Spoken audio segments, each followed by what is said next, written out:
Alrighty then, we're going to see how this works. Sorry if my husband walks in on me, he doesn't know I'm recording. So I am using Folk Art Vintage White, which is what I typically use for base coats on my decoupage projects, and I am base coating this watering can in the vintage white. I prefer it because I found that the very white colors, more true to white, they don't paint on as smoothly for some reason. I'm not sure why that is, but they don't.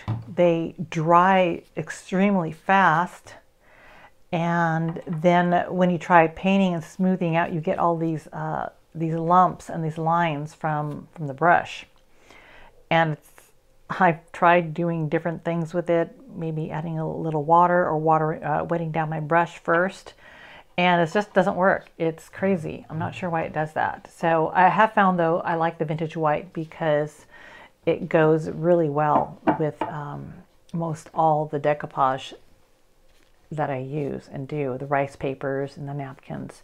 Unless it's a napkin that's has a white background, and when you're blending and sponging the edges of your napkin or decoupage, it blends in much better against the white. But I found that most of these rice papers that I use, they aren't specifically on a printed with a white background.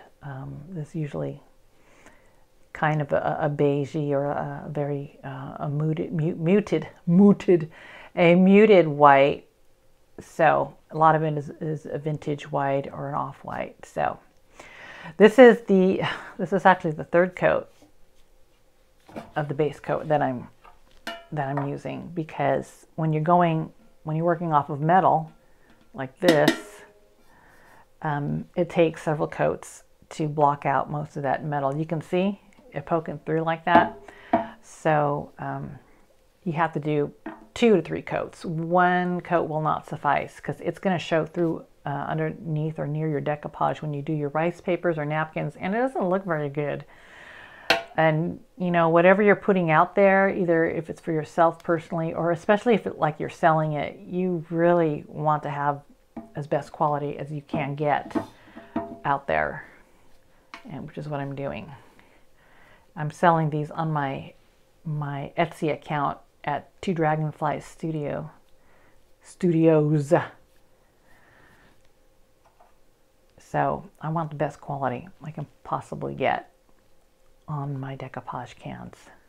I use the Lazy Susan. I found that it's like you can go woo, you can spin it, and yeah, you have to make that sound.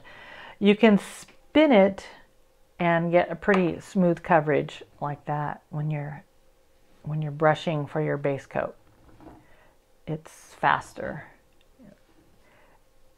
You can see this was a nice light wood Lazy Susan that we got for our wedding gift. And I never really used it, you know, because it's just my husband and I. Like, what, you can't say pass the salt, please. So anyways, it works best for crafts. I hadn't used it all this time pretty much until I started doing decoupage. So that's that. I use vintage white and the Folk Art. Folk Art is kind of like my preferred color brand for acrylics, for acrylic paint for doing decoupage. See, I want to get in the cracks here because I don't want the metal showing. So I kind of go against like that so it can get tucked in here in the creases of the metal. That way you're getting coverage of everything. And like on the handle, I tuck it inside there. Because, I mean, wouldn't you hate to like receive like a gift or something that you've ordered from Etsy or somewhere, and then, you know, I can't help but stare at things and I say, ooh, they missed that spot, you know, And I'm not like perfect in it, but I would sure hate to see that. So I want to get in there. So, okay, so that's the basics. 2 to 3 coats. I wouldn't go any less than that, and up to you to do a 4th coat. Sometimes I've done that because sometimes that metal shows through. Anyways, I can hear my husband creeping up on me, and I know he'll pop in if he doesn't know I'm videotaping. So I'm going to pause it right here.